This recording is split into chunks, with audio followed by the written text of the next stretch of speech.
We are live. Hey, how is it going? Lee Hayward here with the Total Fitness Bodybuilding live video chat for Friday, March 26th. And today's chat, it's a little later than normal. As you can see, it's dark outside there. I'm a bit later than normal because today I was in an intensive virtual seminar with my own coaches. And this is something that I do on a regular basis. I still get coaching, even though I've been involved with the fitness industry and I've been working out since 1990 and I've been coaching others online since 1997. I still get coaching even today because I'm not so thick-headed to think that I know it all and got it all figured out, right? I still know that there's room to improve, room to optimize, room to get better at doing the basics. And that's what I was doing today. So actually for the last 2 days now, I've been in virtual masterminds with my coaches and other fitness professionals that we're working with, and basically to learn how to become a better coach. So that's what I've been doing for the past couple of days. And we just finished up literally long enough for me to boil the kettle and get myself a cup of tea, right? Long enough for me to do that and then turn on this chat. So that's the reason why I'm later than normal. But nonetheless, it's later than normal. So obviously it's not going to work for some people's schedule, but it's probably going to work for others. So if you're here tuning in now, welcome to the chat. And if you can hear me, you can see me, this is coming through loud and clear. Let me know. Just type into the chat window if this is coming through loud and clear and all that. I always want to make sure it is. Okay, loud and clear, loud and clear. Thank you much. Good stuff. All right. So the way these chats work, right? If you're brand new to the chat, you've never tuned in before, then I want to welcome you. If you're regular, then I want to welcome you back, right? But bottom line, how this works is I'm going to hang out here until my tea is gone, right? I'm going to have a cup of tea, and that's going to take me approximately about an hour, right? I'm going to sip it slowly. I'm going to stay here until my tea is gone, and then I'm going to basically just hang out and answer any questions that you want to discuss with regards to fitness and nutrition and building muscle and losing fat and any challenges that you're dealing with when it comes to your workouts. Whatever, feel free to type into the chat window there, ask me whatever you want, and I'll decide whether I decide to answer it or not. So I try my best to answer the questions, but hey, if I can't answer it, I'll just let you know, right? I don't claim to be a know-it-all or anything like that, but I'll try my best, right? I usually do my best when it comes to this stuff. So let's just kind of jump into it. I see a lot of questions coming through there already. Some stuff coming through. Good stuff. Good stuff. Awesome. All right. Let's see. All right. We got Sean L. Sean's a regular to the chat, and Sean likes to post weird questions. So, I mean, he's not. Let's start with a fitness question, right? Because if I start answering the questions he wants me to answer right now, people think, what am I tuned into, right? They won't even know what kind of video chat is. So I'll come back to your question, Sean. Let's start with a fitness-related question so people who are new to the chat actually realize that this is a fitness-related chat. Right, what do we got here? What are your favorite tricep mass builders? This is from First Revenge. My favorite tricep mass builders. Okay, basically favorite tricep exercises, because quite honestly, any exercise you do can build mass. Like that's the whole purpose of it. Assuming it's a strength training exercise, it's designed to actually build muscle. My favorite tricep moves, I love tricep pushdowns, just the basic old cable pushdown. I usually use a rope attachment or an easy bar attachment with the hands angled. You know, like I've sometimes used the flat bar if that's all that's available, but I like to do them with the angled handles. You know, when you're doing your tricep pushdowns, I just find that more comfortable on the wrists. And so tricep pushdowns, definitely one of my go-to tricep moves, guaranteed. Another one that I really like is the overhead dumbbell extension, where you take a dumbbell and do single arm overhead dumbbell extensions. I love that one. I find that really gets a good stretch in the long head of the tricep. Push-ups. Push-ups are an underrated tricep exercise. People think it's a chest builder or whatever, but push-ups are fantastic for building the triceps, right? You get good at push-ups, you're going to get bigger triceps. And if you want to place more emphasis on the triceps, do them with your hands a little bit closer together. And again, make sure to go through that full range of motion, right? So what other ones are really good? Close grip bench press is another, you know, especially if you're looking for a heavy mass builder, so to speak. Close grip bench press, even close grip overhead press, you know, same idea. Any pressing exercise, a bench press, an overhead press, or a push-up, or a dip, or anything along those lines, anything where you are pressing and locking out your arms, you're going to engage the triceps. So that's all great stuff. I also like doing some of the isolation work, like tricep kickbacks. I know some people think, well, that's a pussy exercise because it's an isolation move or whatever, but I get a phenomenal pump when I do tricep kickbacks, especially if I do it at the end of a tricep workout. So I usually start off with like the compound exercises first. Then I might do some stretch exercises, like some sort of overhead dumbbell extension, like I mentioned before, or maybe like a skull crusher variation, something like that's going to stretch out the long head of the triceps. And then I'll get into doing some isolation work with the tricep kickback. And like usually how I go about it, if I wanted to give you like my number one tricep workout, it would be utilizing the positions of flexion style of training. And I've made videos about this before, but positions of flexion basically means working the muscle through all the different ranges of motion. So you're going to work through the mid-range, the fully stretched, and the peak contraction. So mid-range is your compound move. That could be your close grip bench press. That could be even your tricep pushdowns for that matter. I mean, some sort of heavy mid-range compound move. Your fully stretched one would be that overhead dumbbell extension. Your skull crusher, that would be a stretch one. And the peak contraction one would be the tricep kickback. And how you know an exercise is mid-range, fully stretched, peak contraction is where do you feel most of the tension? And let's just use a bench press as an example. And this applies whether it's close grip, wide grip, whatever. The bench press, you feel most of the tension in the mid-range because when you are pressing it, like most of the tension's right there, but when you can lock it out and actually get a break at the top.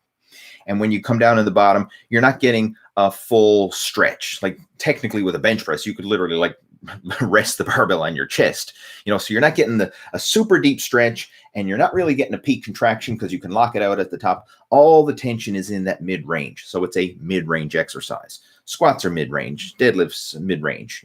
Those exercises are mid-range moves. A fully stretched exercise is one where the majority of the tension, now I was going to say all the tension, but the majority of the tension is in the fully stretched position. So when you're doing that overhead dumbbell extension, you're stretching out the muscle. So you really stretch it out and you feel that full range of motion, but you can also lock it out at the top. An example of tricep stretch exercise, again, the overhead dumbbell extension, skull crushers. If you were looking at biceps, a preacher curl where you stretch out the biceps, that would be a stretch exercise. But anything where you're stretching out the muscle, right? You really get a good stretch in the bottom range of motion. That's a stretch exercise. And then the peak contraction is something where you have to fight to hold the top of the exercise. So in the case of the triceps, when you're doing that dumbbell kickback and you're kicking back, you have to fight to hold that top position there. Your triceps locked out and you have to fight to hold it. That would be a peak contraction. If it was a bicep, then a concentration curl where you're fighting to hold the top of that curl, that would be a peak contraction. And in the case of a chest exercise, like fighting to hold a cable crossover fly or a pec deck fly where you have to fight to hold handles together, that would be a peak contraction. So that's a good template to follow. I mean, I didn't invent this by any stretch of the imagination. This has been around since long ago, back in the pumping iron days and beyond. But this is a great template to follow. It's the positions of flexion. So mid-range, fully stretched, peak contraction. And if you include exercises like that with all your different muscle groups, then you pretty much got yourself covered, right? And if you want to see an example, real world examples of this, head on over to my YouTube channel and open up the playlist tab there in the top, and you'll see a positions of flexion playlist series. Or you can, if you don't even want to go clicking and looking for it, just type into the search bar, Lee Hayward, positions of flexion, and you'll see all of my videos that I've done. I'm talking about positions of flexion. I've done a lot over the years. All right, so there we go. That's that one. Sean's asking if I watch the UFC. I used to, but not anymore. I don't do a lot of TV watching now, really. Like if I'm going to sit down and watch television, I'm going to sit down usually and watch like a show or a series or something like that on Netflix or Prime or something like that. Or sometimes just even watching YouTube videos too. I mean, I'll put YouTube up on the big screen and sit back and watch that. But I'm not a big fan of sports. I know that may be a bit of a shocker to some people, but I never was. I never was a fan of team sports. I like individual sports. I like sports where it's me and not the team, if you will. So that's why I got into bodybuilding. You know, I've enjoyed that, and I enjoy like cycling or something like that, something that I'm doing myself. But I never did get caught up in the whole like, hey, who's your favorite baseball team, hockey team, football team, basketball team, whatever team. I just wasn't my thing. But that's just me. What else we got? And Alexander joining in, saying he's been following me for the past 10 years. Awesome. Appreciate the support. Yeah, I've been doing this since 1997, so it's been a while. Been a while. Well, obviously, I've been doing this as in videos since 1997 because YouTube only came around in 2006, right? I've been around since before the days of Google, before the days of YouTube, before the days of bodybuilding.com, right? Back then, there was like Lee Hayward on Yahoo and a handful of other fitness sites at the time, but there wasn't many. Like, I can remember the first time I logged onto the internet back in 97 and I searched for bodybuilding. I went to Yahoo and searched for it, and like nothing came up, like nothing.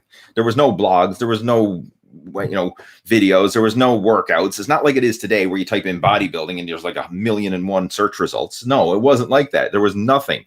All that came up was like a few definitions saying, well, bodybuilding is building your muscles, lifting weights. Like okay, great. But that was it. There was nothing like it is today.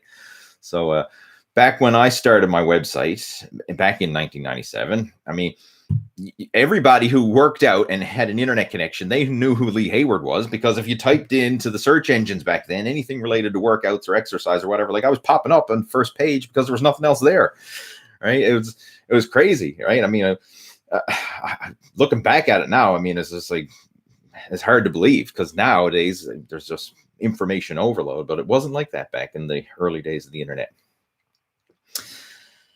Do you still work full-time in fitness? Yes, this is me. I'm doing this all day long. That's Alexander. I guess, Alexander, you must be refinding me again, right? Finding me again for the first time. All right, awesome. But yeah, shoot me up. Send me an email, right? We'll have a chat. Talk about the good old days and reminisce. Sean's asking, for someone who does a hard labor job, how should they stay motivated to lift afterwards? Great question. That is a solid question. And there's a couple different ways to go about it. One, you can try to get the workout in before the hard labor job, if possible. Now, it all depends on you, your job, your schedule. I mean, if you're like, I don't know what it is you're doing, obviously, like hard labor, there's 1,000,001 things that hard labor could be. But let's just say like you're the type of person, you getting up at the crack of dawn and you're out in the fields, like you're a farmer plowing the fields first thing in the morning, crack of dawn, you're up before the rooster. Obviously, trying to work out before that is not practical, right? Because you're up so darn early. So you're going to have to fit your workout in later in the day. If possible, what you could look into is if you can squeeze something in on your lunch break before you're fully exhausted, or if you have to do it, like say after work.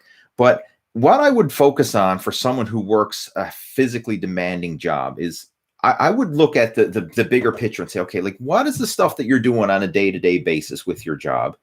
And I would not prioritize that in the gym. I would try and find complementary exercises in the gym. So like if somebody was doing quote unquote back-breaking work, then we're not going to go into the gym and do quote unquote back-breaking work.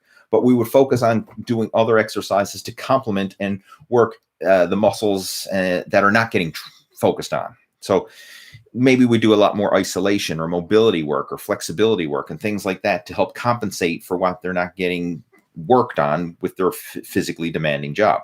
Like a lot of times if people are a mechanic and they're twisting wrenches all day long, well, they got hands like vices. So we don't need to go into the gym and start doing wrist curls and forearm extensors and all that. Their forearms are trained to the max, under the hood of the cars and twisting wrenches and changing tires and whatever else they're doing. All right. My phone is ringing. I'm going to let it ring. So I would focus on optimizing the workout around the individual and their specific situation. That's what I would do. And as far as the motivation is concerned, I actually made a Facebook Live talking about that the other day. So instead of trying to rehash it ever, because it was like a 20-minute live video where I really went in deep with the topic of motivation. Head on over to my Facebook page and check that out. It'd be in the main page to scroll down through. It was, I think it was yesterday or the day before I did it. It was a Facebook Live where I really went into detail about motivation. But bottom line, when it comes to motivation, the reason why you're having trouble is because you're making it too big in your mind, and you need to chunk it down into baby steps.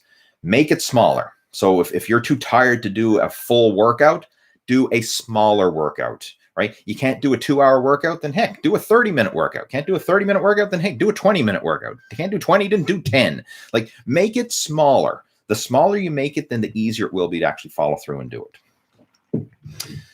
All right, have a sip of tea. AT is joining.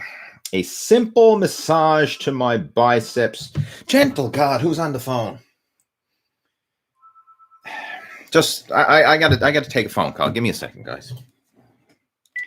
Hello. I'm doing a live video on YouTube right now. Yeah, you're on YouTube right now. Everyone's listening to you on YouTube. Say hi. This is Trish. Say hi. Well, actually, they type. They don't talk. Well, they do talk, but I can't hear them.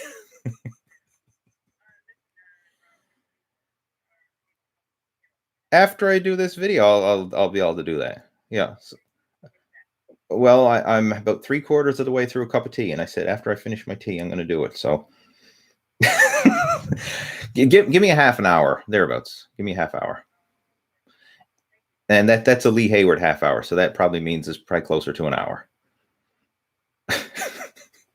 Yeah, I'll be there within the hour. That's my promise. I'll be there within the hour. All right. Sounds good? All right. Take care. All right. Love you. Bye. That was Patricia. She's over visiting her sister, and she's with Harvey, and she wants me to come pick her up. They were over there for the afternoon, whatever, blah, blah, blah. So after I finish this, after I finish my tea, then I got to go pick up my wife. All right. So where was I? I was talking about something. A simple massage to my biceps could heal my muscle soreness. Would those cheap elastic massage devices help? Could they be better? That's from AT. A simple massage to my biceps could heal my muscle. If you have muscle soreness, I mean, there's nothing wrong with massage. I mean, massage can certainly help. I personally don't do a lot of massage or getting massages, and that's just me. What I do if I have soreness, one, with your training, try and prevent the soreness from happening to begin with. Like, preventative measure is the most important thing. And one of the biggest mistakes a lot of people make is they go in, they do too much too soon, break the muscles down, overwork it, and then they end up painfully sore. Now, I'm assuming you've already done that because you're talking about muscle soreness. So for those of you who are about to start a workout, or you're in the early phases of your workout, start off small. Like, if you haven't worked out in the last several months, or you're getting back to the gym after COVID, and now it's been like, eons since you've been into the gym, don't go in there and bust it out with like a 2-hour training session from day one. Like, just go in there and maybe do like one exercise for each movement pattern, like one exercise for chest, and just do a couple sets, stop. One exercise for legs, do a couple sets, stop. One exercise for biceps, couple sets, stop. Like, literally make it ridiculously small so that you don't get to the painfully sore stage. And that's enough. That's like, if you are deconditioned and out of shape, like literally just doing 2 or 3 sets of a movement is going to be enough to stimulate the muscle, wake it up again, but not break it down to the point where you're so painfully sore you can't move the next day. And we don't want that. There's no benefit to getting painfully sore. In fact, I was listening to I think it was a podcast or something. I can't remember exactly where I was heard this from, but it was within the past couple of weeks where they were talking about like some of the top UFC trainers. And I know Sean was asking about UFC earlier.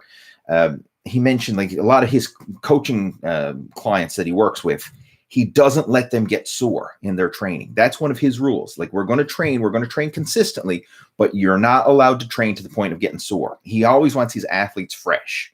So they're in there, they're doing a lot of mobility work, they're doing a lot of flexibility work and drills and everything else, but they're not killing themselves. Like, you see that guys going in there and just destroying a body part in the gym. And you don't need to destroy it. You need to stimulate it, not annihilate it. And I'm stealing that quote from Lee Haney, former Mr. Olympia. That's one of the things he used to say, is stimulate, not annihilate. So the whole preventing muscle soreness and dealing with muscle soreness, that starts before the workout begins, right? You don't need to overkill. You just need to do enough. Do enough to stimulate. Like to give you another analogy, like if I was going deer hunting, I just need, a rifle. I don't need a freaking rocket launcher. You don't need to overkill. Like if I shoot a deer with a rocket launcher, it's just going to be splat, right? There's nothing going to be left to chop up for meat afterwards. It's just going to be mush all over the forest. Whereas if I have a rifle, then okay, it's just enough to get the job done. That's it. We just need to do enough to get the job done. So with your workouts, you just need to do enough to stimulate muscle growth. You don't need to go in there and destroy the muscle, right? So that it's mush the next day and you feel painfully sore. You just need to stimulate, not annihilate. So with your workouts, like instead of going in there with the mindset of what's the most I can do and withstand and survive, think what's the minimum amount that I need to do to actually make some progress here. Like almost like when you're doing work or anything, like if you approach your job, do you go in there and say like, how is it possible for me to work the longest day that I physically can work? Or do you want to go in there and say, how can I be the most efficient and get the job done in the least amount of time possible? Now, I guess it depends whether you're on a salary or working by the hour, but assuming you get the same pay for the job, you just want to get the job done efficiently, right? You want to be efficient. Same with your workouts. You want to be efficient. That's what I'm getting at here. I know I sometimes get off track, rambling on, telling stories and analogies, and sometimes they hit home, sometimes they don't. I don't know.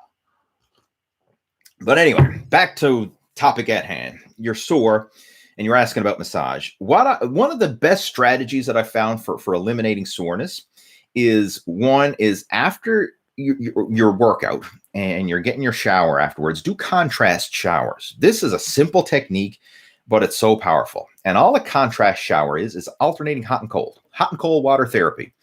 And there's multiple ways of going about this. Like the easiest one is you're in the shower, flip it to hot as you can comfortably stand for a minute or two, and then flip it to cold as you can comfortably stand for a minute or two. Try and go to the extremes of your comfort. Now, I mean, don't scald the shit out of yourself, right? With boiling water. There's no need of that. But as hot as you can comfortably stand and as cold as you can comfortably stand. Now, when it comes to the cold, I mean, if you're man enough, just turn on the cold water. Turn the hot off entirely and just have the cold water hit you.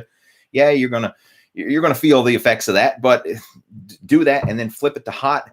And what happens is in the hot and cold transitions, hot water flushes blood to the surface. That's why your skin gets all red when you're under hot water. And then cold water pulls the blood to the core. That's why you get the shrinkage, right, when you're in the cold water.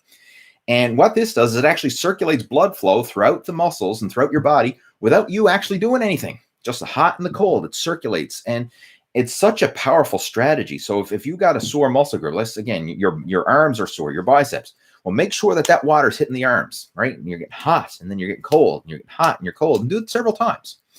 Now, other ways that you can do hot and cold therapy, if you got a hot tub and a cold shower, if you got a sauna and a cold shower, if you got a swimming pool and a hot tub, there's other ways to go about it, but any type of hot cold, right? It works really well. And that's one strategy I use myself, and I find it makes a big difference. It really does help to ease the pain and help to reduce the soreness. Other things that help as well is light activity. So the day after you've had that hard workout, just do a very easy light workout going through the motions and high reps, very ridiculously lightweight, and just go through the motions. And again, trying to force blood flow and circulation through the muscles to help to reduce some of that lactic acid buildup and the waste products that build in there. And if there's any, tight tissue from the workout, where you're feeling sore, that blood flow and just the movement will help to loosen it up. Regular cardio, another form of reducing soreness, because again, cardio, same idea, getting the blood flow and the circulation, and it just helps your body to rejuvenate itself. So one strategy that I do as well, I mean, it's good for reducing soreness, but it's also good for fitness and fat loss in general. Weight training one day, cardio the next. Weight training one day, cardio the next. I refer to it as my yin and yang training system, alternating the high intensity training and the low intensity cardio. And alternating that back and forth is another great way to help reduce some muscle soreness. Now, if you want to do massage, then you can do it. I don't have any experience with cheap electronic massage devices. Usually those things are dildos in disguise. So I don't have any myself. No personal feedback to share on that. All right. Who else we got there? Dario's joining in. Hey, Dario. Dario's been very active over on the Lose Your Gut Challenge group. He went through the last Lose Your Gut Challenge, and he's been taking it serious. So I respect that. He says, how hard do you need to train to maintain muscle mass and strength while preventing injury? I kind of already covered that. You just focus on the least amount of training you need to get the result done, right? You don't need to overkill it. And if your goal is really maintenance, it can be pretty small. Like you can maintain with not a lot of effort, not a lot of time. I mean, like technically you can go in there and just do like a 3-day a week total body workout, like a quote unquote beginner's program. That would be plenty to maintain your muscle if that's what you wanted to focus on. Again, if you want to elaborate on any of these questions, because again, I'm trying to just decipher your whole situation there from like one-liner question. If any of this stuff you want to elaborate and chat more about, feel free to email me. Right, I've got my email address posted in the description of this video. It's leeh@leehayward.com. Feel free to send me an email and we can chat if there's anything you want to elaborate on the most. All right, what else we got? Let's just see, where was I to here, guys? I just lost my place. Big Boss.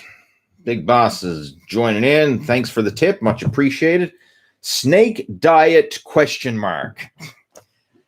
All right. I've heard of the snake diet. I've never followed a snake diet, and I'm just going to give you my 2 cents worth. If I'm offending Mr. Snake and his diet, so be it.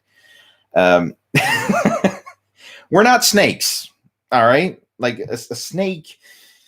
If I've never had a snake, but I've heard of what people do. Like if you have a snake, you go to the pet store and you get like a rat or a mouse or something like that, and you throw it in the cage with the snake, and the snake eats it, and then the thing digests that slowly over the next 3 weeks, and then you go to the pet store and you get another rat or a mouse, and like the snake eats once every blue moon, right? It doesn't eat every day. It doesn't eat 6 times a day or anything like that. It eats once every 2 or 3 weeks or however long it is. I don't know. Again, I don't have a snake, but I'm just use that as the analogy. And some people think, well, maybe humans should eat like that. We should only eat once every week or once every few days or once every whatever. Like, no. Like, could you survive? I mean, yeah, you can survive, right? But will you thrive? Heck no. You're not going to thrive on that. And like, is that something you can sustain and enjoy for the rest of your life? Like eating 1 meal a week or every few days, or again, I don't know what the protocol is because I've never done it myself. I briefly heard about it as like an exaggerated version of intermittent fasting, and it sounded so stupid. I said, no, I'm not going to even bother. So that's my feedback on the snake diet. Like intermittent fasting in and of itself is like, I'm not saying that there's no benefit to it, but it's not something you want to like take to the extreme. Like for me, I do a modified version of intermittent fasting when I want to focus on fat loss. And for me, like that's a 12-hour fast, which that's not really that long in the greater scheme of things. Like most people who aren't even trying to fast probably do a 12-hour fast. You know, like if you eat dinner you finish up at 6 p.m. and you don't eat again until breakfast the next morning, then you probably did a 12-hour fast or something like that. So I mean, a lot of people are doing it by default, but I just personally like to have a 12-hour fast in my day, especially when I'm focusing on fat loss. And I found like if I try and go beyond that, like pull it out to like a 16-hour fast or a 20-hour fast, or go the 1 meal a day like type of approach, I really suffer the side effects from it because you get that low blood sugar dips. And what happens then is you might be able to sustain the hunger, like going in these prolonged fasts. You might be able to keep yourself busy and keep yourself, on the fast. But I find then as soon as I start to eat after that, it's like you open up the floodgates and there's no satisfying your appetite. Like you can't really trick the body, right? Like you can't trick it. And I find having sustainable nutrition throughout the day and consistent feedings, it just works the best, especially if your goal is building muscle and losing fat. Like going on these prolonged starvation diets, it's not sustainable and it's not practical for building muscle and losing fat. You want consistency with solid nutrition, and I find that works the best. So, do I recommend it? Nope. Now, if you got any more questions about it, like it was a very short question. It was like snake diet ? So, I mean, if you want to talk more about diet, nutrition, or strategies, or something that's going to work for you, send me an email, right? If you want to elaborate more on this offline. All right. Another sip of tea. What else we got there? I'm going to jump back in there because I wanted to address that one for Mr. Big Boss. Again, thanks again. Appreciate the support.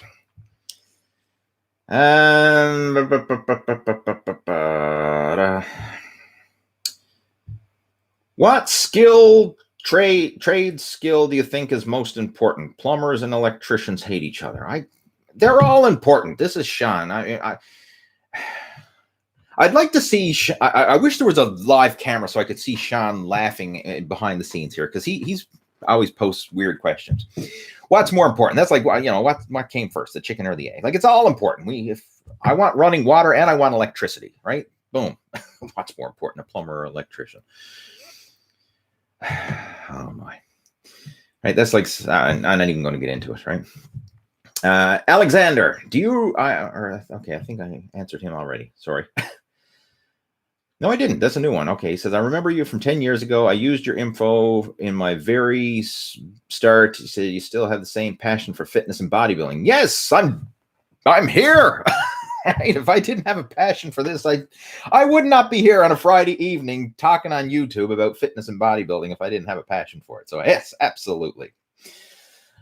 How do you know if you hit your genetic potential? All right, that's from Sean. Okay, that's a good question, right? Right. Sean's just full of questions tonight. I don't know. He's your genetic potential. If you've been training consistently and progressively for 10 plus years, you're probably getting there. All right. If you've been working out for a year or two and you say, oh, I've hit a plateau, I hit my genetic potential, right? I've been working out for the last 6 months. I think I hit my genetic potential. No. Right. If you've been years, and I mean like 10 years of consistent progressive training, you're getting close. You're getting close. Now, does it mean you're not going to make any progress at all? No, of course not. There's always another level, but eventually you get to the point where you are struggling to make any progress at all. Now, you may be able to optimize what you're doing and improve the quality of your physique, but it really depends on the situation and the person and their age, and there's so many variables involved. Like, assuming you're injury-free and you're in good health and everything else, you should be able to make progress, you know, for 10 plus years.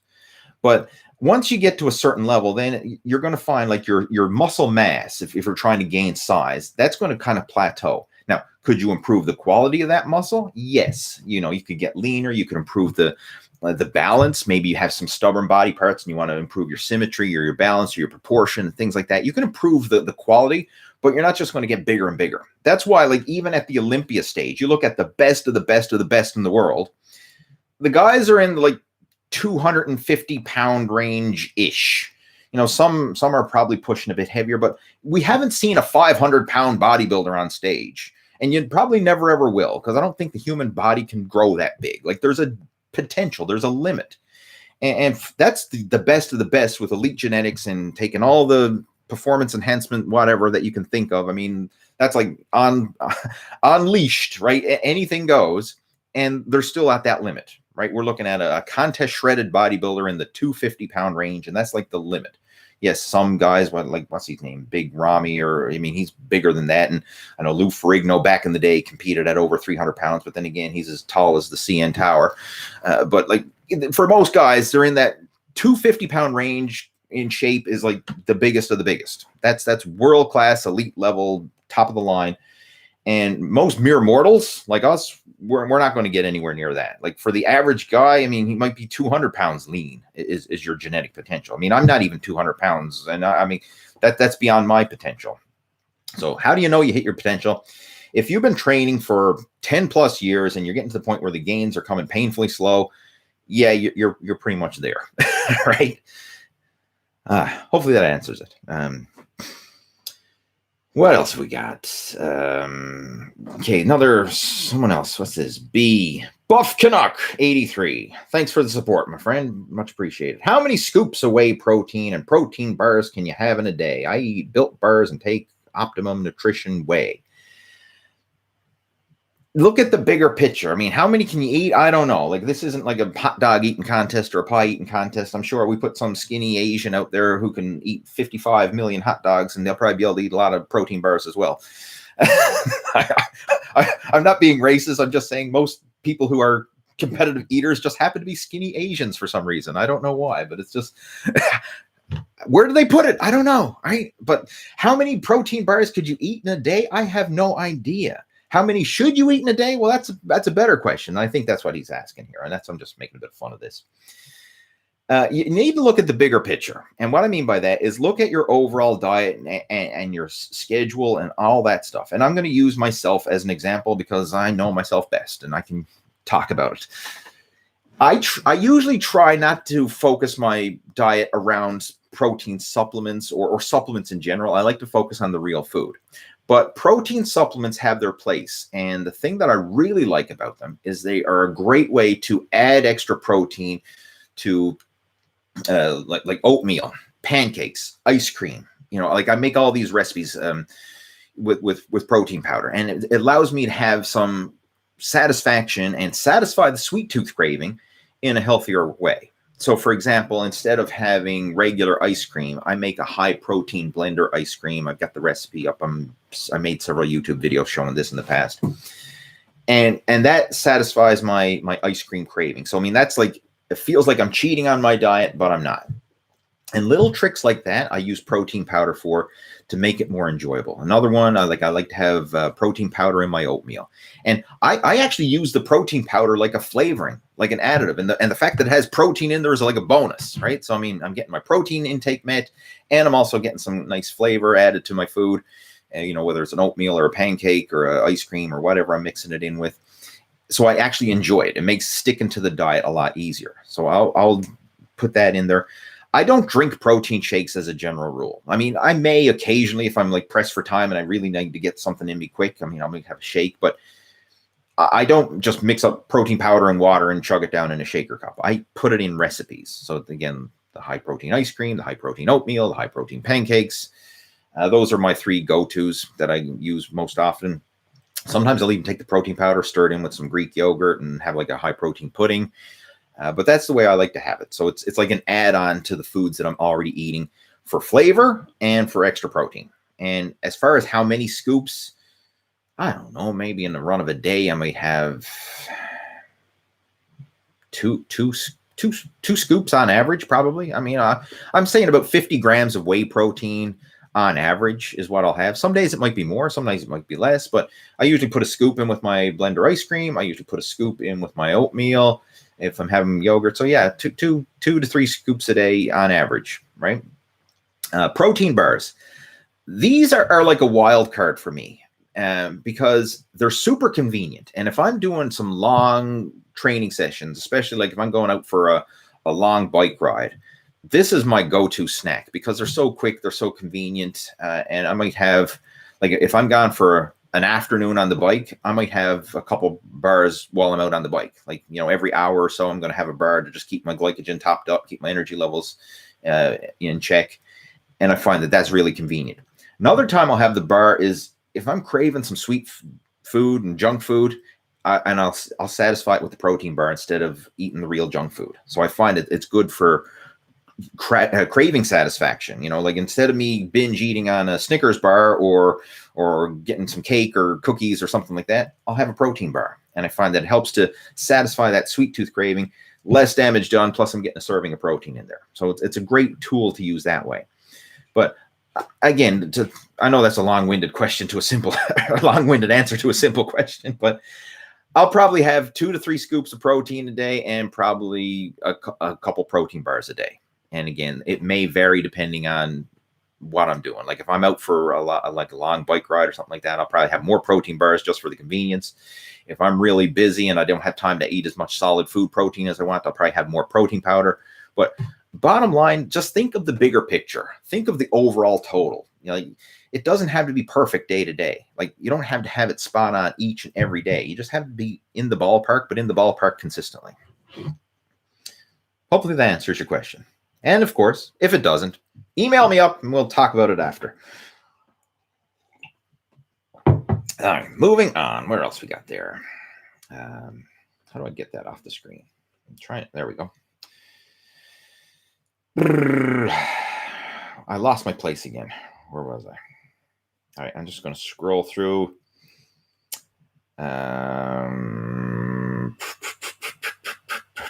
was I to again? I get lost. Okay, here we are. Jesse's got a question. Hey, Jesse, I recognize the name. It's regular to the chat. If you eat at your goal weight maintenance calories, could you go over time, get to that weight if you stay consistent? Say someone is 190 and eats maintenance calories of 180. Hope that made sense. I'm going to read it again to make sure it made sense. If you eat at your goal maintenance calories, could you over time get to that weight if you stay consistent? Okay, that makes sense. I understand what you're saying. First off, Jesse, your goal maintenance calories, it's a mythical number. It really doesn't exist. And the reason why I'm going to say that is because you go in on Google and you type in calorie calculator, and you're going to get a gazillion online calculators, and they're going to say enter your age, your height, your weight, your sex, your whatever, and it's going to spit you out a number. It's going to say you need 2,122.3 calories per day to maintain your body weight. And you say, okay, wow, 22 whatever number I just said. I need that number. It's just a guess. It's just an educated guess. You may need more, you may need less. And I mean, on days that you're more active, you're going to burn more. On days that you're stressed, you're going to burn more. On days that you're lazy and you're sick, you're going to burn less. Your so-called maintenance calories is just an educated guess. And it's truly never set in stone, because when you eat more food, your body actually burns more calories. Your metabolism speeds up. One, you have the thermogenic effect of food, because, I mean, as you eat it, your body has to break it down and digest it, and that actually speeds up your metabolism. When you eat less, your body doesn't have to break down and digest that food, so it actually slows down the metabolism. So you eat more, you burn more. You eat less, you burn less. But then it's your hormone levels, your stress levels, your activity levels, your whatever. Like if you have a physical job or a desk job, I mean, there's so many variables that come into play that will determine your activity or your calories maintenance. So what I want you to focus on is, don't get hung up on, oh, am I eating this number and that number, or whatever. Focus on your actual progress. So like, weigh yourself every day and average it out over the course of the week. So like every morning when you wake up and you do your pee, jump on the scale and weigh yourself. And if you want, like, you can keep a notepad in the bathroom next to the scale and say, okay, this morning I was 191 pounds, right? Now, tomorrow morning you weigh yourself up, I'm 192. And then next morning you weigh yourself up, I'm 190. And whatever, just write all the numbers down, because it will fluctuate day to day based on water weight, food weight, intestinal bloat, whether you exercised or not, whether you ate high carbs or low carbs, or whether you got the diarrhea and lost a bunch of weight or whatever. Like, your weight's going to fluctuate up and down. Don't be alarmed when your weight goes up and down a few pounds. It's normal for your weight to go up and down at least 5 pounds or more over the course of 24 hours. So don't be alarmed by the fact that it's going up and down, up and down, up and down. Just average it out. Get an idea of where you are. What's your average? And then if your goal is to lose weight, then you want to cut back on your food intake a little bit, and just keep eye on the weight and see, okay, is the average starting to go down? And if it is, great, keep doing what you're doing. And this is something that I teach my coaching students within the Muscle After 40 blueprint. And I'm going to share it with you now. And it's kind of a lot of people don't really grasp this initially, but once you get it and you get it internally, it makes a lot of sense. You don't need to be a slave to counting calories and tracking macros. Your body is very intelligent, and it will tell you when you need to eat more. It'll tell you when you need to eat less, if you get it on a structured system and a structured eating plan. So like, once you get in the habit of eating natural, unprocessed foods that are not going to artificially spike or manipulate your appetite, and you're eating that way consistently, then you could eat until you're comfortably full, and like, boom, you will maintain your weight. Like, most people, just by default, without even trying, are very close to calorie maintenance. Even fat, obese people are very close to calorie maintenance. Now, due to poor lifestyle choices and poor eating habits and all that, they're probably in a very slight surplus, and that's why they're getting fatter and fatter over the course of the time. But it's not like they're gaining weight at an alarming rate. Like, even for someone who's like 300 plus pounds, they just didn't wake up, they went from 175 one morning and they woke up the next morning like, oh my God, I'm 300 pounds. What happened?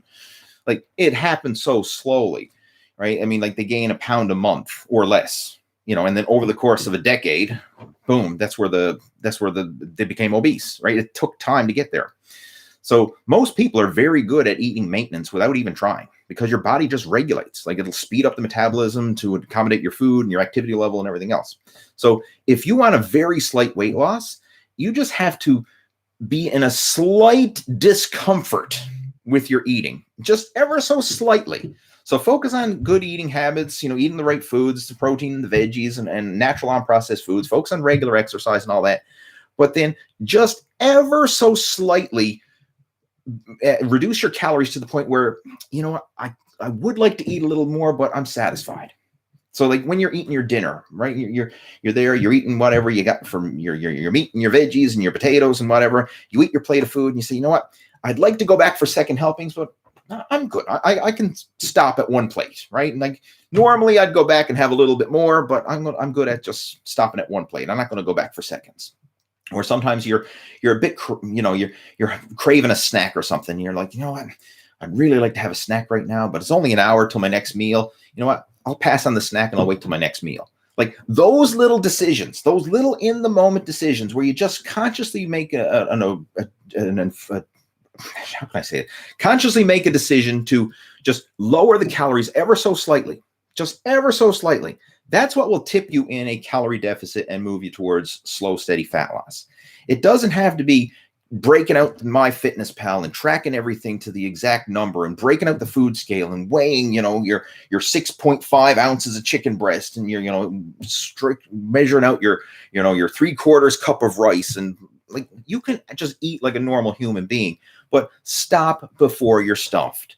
When you eat till satisfied, and then like, even if you're feeling like, I would like to eat a little more, but I'm just going to hold off. Like that type of sensation where you're stopping before you're stuffed. You don't keep going back for seconds and trying to eat until you can't move. Like that will put you in a slight calorie deficit for fat loss. And that's what's sustainable, because once you get into that habit, you actually enjoy it. Like, because it's ironic, like after about 20 minutes after a meal is done, that's when your belly sends the signal to your brain that, okay, there's actually food here, and your blood sugar levels start to stabilize. And very often you can be satisfied and comfortable when you're less than full. Whereas if you eat till full at the table, then like 20 minutes later, then you feel, oh, I'm over full. And then you want to go lie down on the couch. So getting used to the feeling of leaving the table just before you're full usually leads to comfort afterwards, like within 20 minutes or so. And that's a habit that you can get into. And, just like a lot of people refer to it as eat 80% full. In fact, there was I can't remember, there's a name about it, because there was a certain group of people that was one of their rituals and their habits. I can't remember the exact name of it, but just Google search eat till 80% full and you'll get it. But if you can get into that habit of just eating before you're eat and stop before you're stuffed, that will take care of it. Like, you don't need to be a slave to the calorie counting and the tracking and what's my maintenance calories and all this, because again, the maintenance calories is a mythical number. It really doesn't exist, right? It's kind of like Santa Claus in a way, right? Like, yeah, he's there, but he really is not, if you know what I mean. Like, it changes. Anyway, Buff Canuck has got another question there. Like Obi-Wan said, a new hope before the dark times of the Empire. Where did that come from? I know it probably made sense when you typed in the comment, but I'm off on a different page right now. But I am a huge Star Wars fan. Huge Star Wars fan. I'm getting my son Harvey into watching Star Wars now, so that's cool, right? Like, he's embracing the Jedi lifestyle now. And I am Darth Daddy, in case you're wondering, right? So I am his father, Darth Daddy. All right. We have Ralph joining in. We have Cydia joining in. We've got Sylvian joining in. Awesome, awesome, awesome. We got Eagle Eye John, regulars tuning in. Welcome, welcome, welcome. No autographs. That's an interesting username. Well, I won't give you an autograph. No worries. He says, if you had to choose only 5 muscle building exercises, which would they be? A press for the chest, a row for the back, a squat for the legs, shoulder press, and maybe a pull-up. I think that would pretty much, like, you want to do one exercise per movement pattern. So I'd do a horizontal press, a horizontal pull, overhead press, overhead pull, and a leg press or a squat. Like, that would be Boom. And I actually have a video showing a complete workout using 5 exercises, and you can basically train your entire body with just one movement or one exercise per movement pattern. So again, if you're like wanting to be efficient with your workouts, think of it like that: horizontal press, horizontal pull, overhead press, overhead pull, and a squat or a leg press. Boom, you got yourself covered. And you can vary it up, whether that's a machine or a barbell or a free weight or whatever. Like you can vary it up depending on what you have available. But that's a good template. And like that, as simple as that is, that's like a core workout that I set up a lot of people who are new to working out. Like that's very often what I set them up with. And again, consistency with the basics actually works. It works really well. Does not doing enough volume sets won't make you grow? That's from Eagle Eye John. Will not doing enough volume not make you grow? It depends. And I guess technically, yes, if you don't do enough. I mean, but what's your definition of not enough, right? Like if you are in the gym and you're training consistently, I mean, heck, if you're even doing just a few sets of each exercise, that's enough to stimulate a response, assuming you're training hard enough, right? Like it's not, it's how can I say that? Like Dorian Yates, Mr. Olympia, he became famous with the whole 1 set to failure thing. So, I mean, 1 set, right? Now, I mean, obviously he did warm-up sets leading up to it, but I mean, it was 1 set to failure. That was enough for him to stimulate growth and become Mr. Olympia. So if he did less than that and he did 0 sets, well, okay, that's not enough. So like you could make progress with literally 1 set of an exercise. You could, right? If like 1 set versus 0 sets, you would make progress with 1 set. Now, most people would make the best progress if you're doing 2 or 3 working sets of an exercise. Now, you might need to do some warm-up sets to get yourself up to that level where you're ready to exert in the working sets. But like literally 2 to 3 working sets of a movement is plenty. You don't need to go doing like 10 sets or more or whatever of an exercise. Like you just need to do enough to stimulate, not annihilate, right? So yeah, hopefully that makes sense. What else? Sylvians, I want to know your opinion for training volume, duration, and frequency for a natural bodybuilder without getting overtrained. That depends on you, your situation, and blah, blah, blah, blah, blah, blah. Like if you're just getting started, like, hey, 3 total body workouts a week, keep it simple. Right? In and out of the gym, less than an hour. Like don't overthink it. If you're more advanced than that, then maybe you can handle a bit more volume than that. But again, error on the side of less and just doing enough to stimulate versus trying to go in there with the mindset of I need to do as much as physically possible, and trying to overkill it. All right. So like I can't really give you a specific number because 1, I don't know your age, I don't know your fitness experience, I don't know your goals. Like there's so much that we could talk about. Like if you want some help with this, I mean, I'd be more than willing to help you out. So send me an email and we can like discuss this in more detail. And I'd be more than happy to, we can elaborate and go back and forth and just see what's going on there and what would be ideal for you. Because what might be ideal for you could be totally wrong for somebody else. Right? Like, so that's why I like to customize it to the individual versus giving these generic cookie cutter answers and saying, everybody got to do this. Like everybody got to follow the snake diet. No, they don't. Or everybody got to do, 5x5 strong lifts. No, they don't. Right? Everybody got to do this. Everybody got to do bodybuilding bro split. No, they don't. Or everybody got to do total body workout 3 days a week. No, they don't. It depends on you, your level of fitness, your goals, and any mobility or injuries or stuff that you're working around. Like there's so many variables that come into creating a workout program for someone. It's just not like throw out the cookie cutter and say, hey, everybody does this. Anyway, moving on.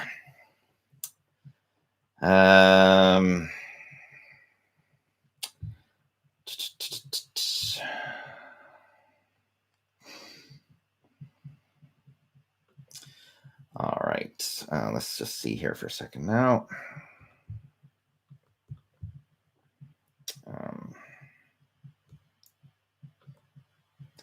Just give me a second, guys. Trying to address something here.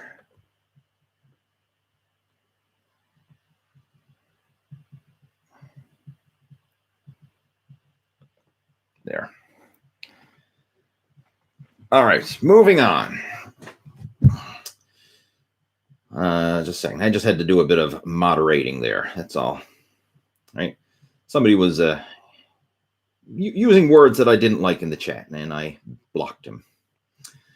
There we go. I want to keep this, I want to keep this respectful for everybody. So if anybody goes in there in the comments and disrespecting people, then they're getting the boot, right? I have no time for that. Let me just fix that again. All right. There we go. Okay, moving on. Where else? What other questions we have there coming through? The Star Wars reference was when you were talking about the days before YouTube, Facebook, etc. Okay, good. That was Buff Canuck. All right, thanks, man. For yeah, I mean, that was in a long time ago in a galaxy far, far away. That's back when I started fitness, before the days of YouTube and social media. All right, back to our regularly scheduled chat here. Sorry for the little hiccup there, guys. I just had to do, like I say, a bit of moderating there. What else we got? Let's just see. Lost my place with the questions. Gyms are still closed near me. I've started riding a lot on my trainer and my bike. I've seen gains just disappear over the last 12 months. What would be a good way to stop the loss? That is from Samuel. You can still do body weight workouts. You can still do resistance band workouts, and that will be plenty to still make some progress and stop the loss, if you will, right? You can maintain with body weight and resistance bands. Now, depending on your level of fitness, you could probably make great progress with body weight and resistance bands. But if you were an advanced trainer, you've been working out for years and you've been lifting heavy and you're at a certain level, then what's going to happen is body weight and bands, it's not going to be quite the same, like especially if you're like powerlifting or something, more advanced like that. But you can still maintain, you can stop the loss, so to speak. So what I would recommend in your case, head on over to my main YouTube channel, and right there is the top feature video. It's a complete bodybuilding at home workout designed for the times we're in right now. It was a workout that I put together like literally last year, but it's still applicable today because I made that video when we got into COVID and everything, the world shut down. And I said, well, okay, people need to work out from home. So it's a complete at-home workout, basically showing exercises for all your major muscle groups using body weight and resistance bands. And anybody who's committed, well, first of all, everybody's got body weight. So, I mean, that's no excuse right there. Everyone's got body weight exercises. But anybody who's committed can get a set of resistance bands. Like, they're available now. You can go in on Amazon, type in resistance bands, boom, they're there. You can order a set and get them shipped to your house through Amazon. They're not that expensive, like $50 or less, and you can get like the super duper set of resistance bands. And with the bands, you'll be able to duplicate pretty much any exercise that you would do in the gym. Now, it's not the same, but it's good enough, right? And good enough is sometimes good enough. So that's what I'd recommend, Samuel, is focus on the strength training. Like, it's great that you're doing your bike and all that, but that's not going to maintain the muscle. Like, you need the cardio and the strength training. If you just do the cardio, then you will actually lose the muscle, right? You need both. If you put the cardio and the strength training in there, like I recommend cardio one day, strength training the next, you will be able to burn fat and build lean muscle at the same time. So that's what you want to focus on. Brian's joining in. He says, is muscle confusion a good technique to speed up muscle growth? Muscle confusion. All right. How can I talk about this? Like so many questions, it's going to be a yes and a no. Like, if you do first off, look at the bigger picture, right? Zoom out. Look at the big picture of what's going on here. As long as you are consistent with training and you're doing the basics, you are a master of the basics. Like, first off, you're going to the gym on a regular basis. You're not on and off again. Like, a lot of the stuff that I talk about here, most people, like, they cancel it out because they're not consistent enough. Like, some people saying, well, what's the best split? What's the best set and rep pattern? How should I work out each muscle group once a week, twice a week, 3 times a week, whatever? Like, if you're not consistent, none of that stuff matters. So step one, you have to be consistent, like spot on consistent with your training. So assuming you're consistent with your training, assuming you're consistent with your nutrition, assuming you're doing everything right to the best of your ability, like 90% of the time. I mean, I know everybody's going to get off track from time to time, but like 90% of the time, you're on track. You're an A student, right? or that would actually be an A plus, because in school you only had to get an 80 to be an A. You had to get 90 to be an A plus. So if you're an A plus student, all right, then this applies to you. That's when manipulating the variables can actually come into play, because if you do the same thing over and over and over again, and you do so consistently over and over and over again, and there's none of this on and off again crap, it's not like, oh, the gym is closed, so I can't work out and blah, blah, blah, blah, blah. But you're actually consistent day in, day out, week in, week out, month in, month out, year in, year out, and you actually got several years of progression under your belt, then that's where this can actually come into play, because your body will adapt to the programs that you're following. And then you may change up the training modalities and then see like a new spur in growth. And this is something I do with a lot of my advanced coaching students, like people who are part of the Muscle After 40 blueprint and have been gone through the initial phases, and they're beyond the beginner phase, and they're consistent, and they're doing the things, they're training, they're eating, and their lifestyle habits and all the stuff that we cover is in check. Then we get to the more advanced elements. So now, like maybe they're following a bodybuilding split routine. Right. And they've been doing that for several months, and they feel, it's kind of getting stale. Like I feel like I'm going through the motions, but I'm not seeing the results. Then we may change it up. And depending on the person, like let's say they want to focus on building lean muscle mass. Well, we might get into more of a power training program, where we're going to focus on different variables and heavier weights and lower reps, and just change it up a bit. And then just by the change in the training modality, they all of a sudden see a spur in new growth, because they're providing unique muscle stimulation, and the body adapts and grows in response to that.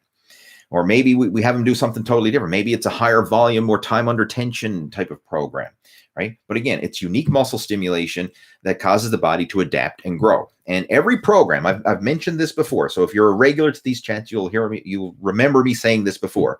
But every program that you go through, regardless of who made it or where it came from or whatever, is going to go through adapt, grow, plateau. Adapt, grow, plateau. Drill that into your mind. Adapt, grow, plateau. Adapt, grow, plateau. Every program. So you start strong lifts 5x5. You started initially, you're going to adapt to it. And in the process of adapting to it, your body's going to grow. And you're going to see some really good gains. And you're going to say, whoa, this is the best program ever. This is awesome. Woohoo! Right? You're going to be getting swole and jacked, but then eventually it's going to start to plateau. And you're going to like, this program sucks. It doesn't work anymore. And then you need to change it up. You need to change up the training modalities. It could be changing up the exercises, could be changing up the set and rep patterns. It could be changing up the splits, like whatever. You're changing up something. You're providing your body unique muscle stimulation. Then all of a sudden you do that new program. You have to adapt to it. In the process of adapting, you're going to grow, and you're growing, and you're like, woohoo, this is the best program ever. Awesome. I'm making gains, getting swole, getting jacked. And then you're going to hit a plateau, and you're going to say, this program sucks. And it's a never ending circle. That's the way it goes, right? Adapt, grow, plateau, adapt, grow, plateau. And use this to really, like, this is the lens that I want you to look at programs through. So when you're watching Joe Blow, YouTuber, and he's laid a science-based YouTube video telling you that this has been scientifically proven based on a university study of a half a dozen college freshmen to be 22.3% more effective than that, like, look at it from that lens. Okay, it was better than that because it might have provided that, adapt, grow, plateau for those guys at that stage. Whereas once they hit that plateau, they need to provide some other unique stimulation. So it's not saying that high reps is better than low reps, or heavy weights are better than light weights, or high volume is better than low volume. It all works, but it depends on where are you at in your own personal training journey and what's going to work for you right now at this stage. So if you're always doing bodybuilding hypertrophy work, and then you switch to power training, strength work, that could be that spur on the new growth and take you through a whole new adapt, grow, plateau phase. Or maybe you get into some high volume conditioning work, more time under tension. That could take you through the whole adapt, grow, plateau stimulation all over again.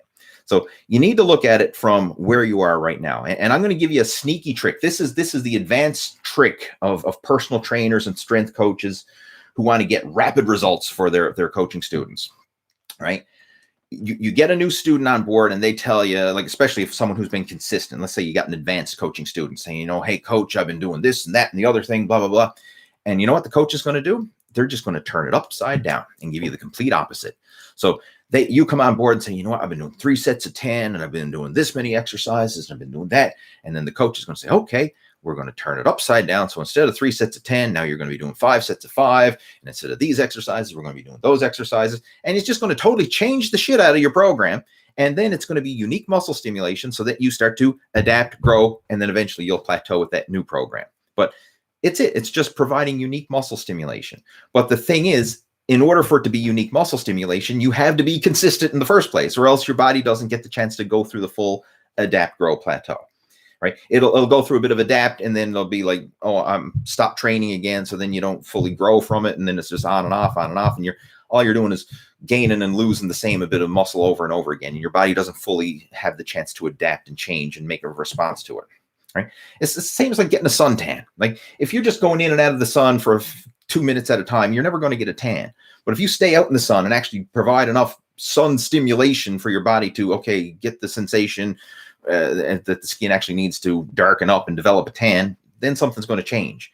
But if you're just on and off, like, oh, a little bit of sun here and then no sun here and a little bit of sun, no sun, you're never going to get a suntan, right? It has to be consistent. Same thing when stimulating muscle. I know I went off on a rant with that one, but hopefully it was helpful. If it was, let me know in the chat. Type in the chat if that was helpful. If it was, give me a thumbs up if it was helpful. If it wasn't, give me a thumbs down. I don't care. All right, what else we got there?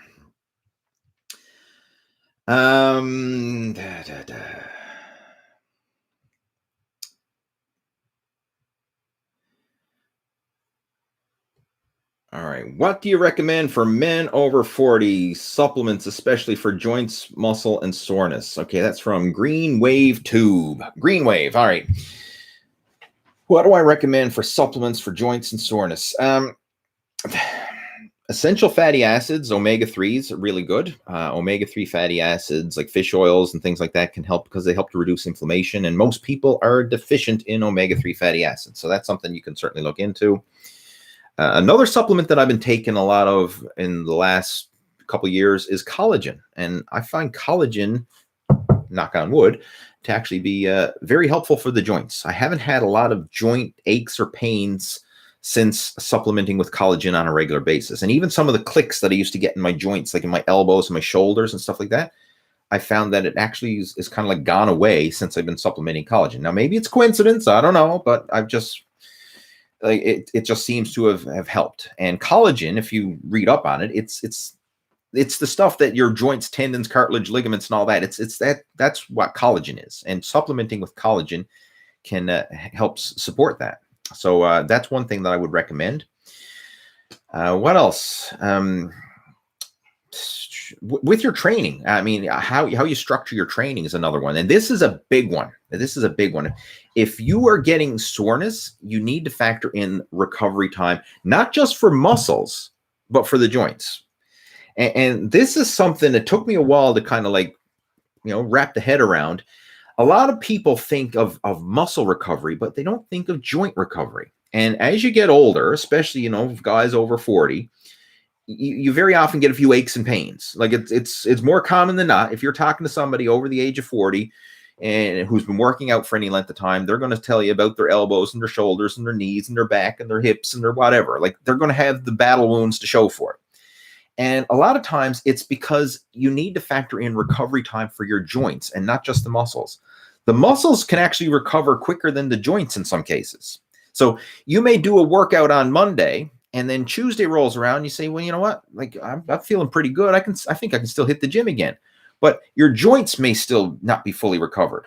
So that's why I'm a huge fan of the every other day or the 3 days a week weight training, because I find that not only does it give my muscles a chance to rest and recover, but it gives my joints, tendons, and ligaments a chance to rest and recover.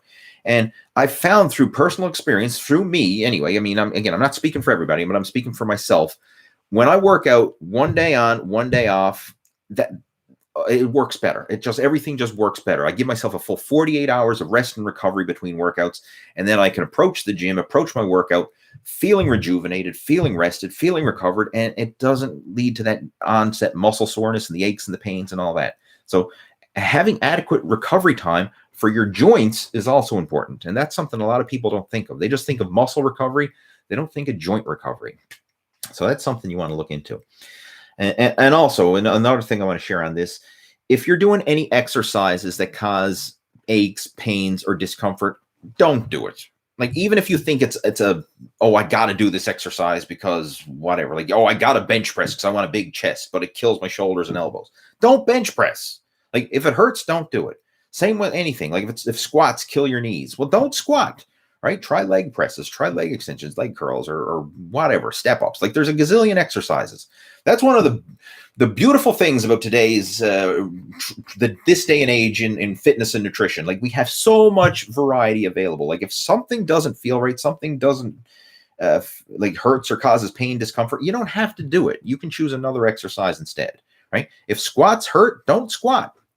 It's okay. You don't have to squat, right? There's not a written law out there saying thou shall squat, right? If you hate squats, they don't feel right, the body's not built to squat, then you don't have to squat. Now, vice versa, if you love them, then hey, do them, right? Listen to your body.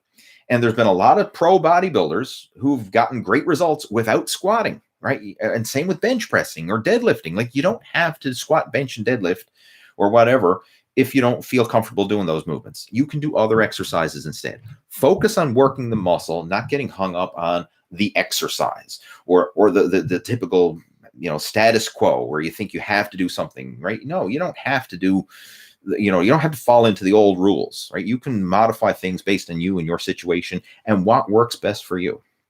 And again, if you want some help with it, send me an email. I'd be more than happy to have a chat with you about it. All right, guys, I got to clue this up because my wife is, my tea is gone, right? And my wife called me an hour ago or whatever it was, and I got to go pick her up or she's going to be pissed at me, right? I'm going to be sleeping on the couch tonight. Hope not, but anyway, I might be. But anyway, I'm going to clue up the video chat. Hopefully you found this helpful. If you did, please smash the thumbs up button, give it a bit of like there, right? I do appreciate the support. And if you want some help, like if you need some help with anything at all, feel free to send me an email. And another thing that I want to share with you as well, something that I've been doing over the past week, and I'm going to be doing it on a regular basis, over on my personal Facebook page. Find me on Facebook. Just go there, search in Lee Hayward. You'll find me. I mean, there's probably a lot of Lee Haywards, but I'll be the one there doing a front double bicep pose. So you find that guy with the profile picture doing a front double bicep, and friend me up on Facebook. And because what I've been doing over the past week is every morning I've been doing a live video lesson. Now, it's not a Q&A, but it's a live video lesson where I'll take one topic of the day, and I'll just go deep into it. And, covering different strategies. What could be the mindset, it could be different fat loss strategies, could be different nutrition strategies or tips to help you with motivation or whatever. Like this past week, every morning I've been doing a live video coaching lesson, and of course the replays are posted up there as well. So if you want to take advantage of those and get those daily live nuggets of wisdom, right? Friend me up on Facebook. Just do a search for Lee Hayward over on Facebook and you'll find me. And you can take advantage of those. And you can see some of the live videos that I've been doing. So my goal, and I'm going to hold myself accountable to this, I want to do a daily Facebook Live every morning over there. So check it out. There's a whole bunch of them already posted up from this past week, and I'm going to keep that going over the next several weeks. All right, guys, I'm going to clue it up. I got to go get the woman, and I will talk to you later. Take care. Over and out.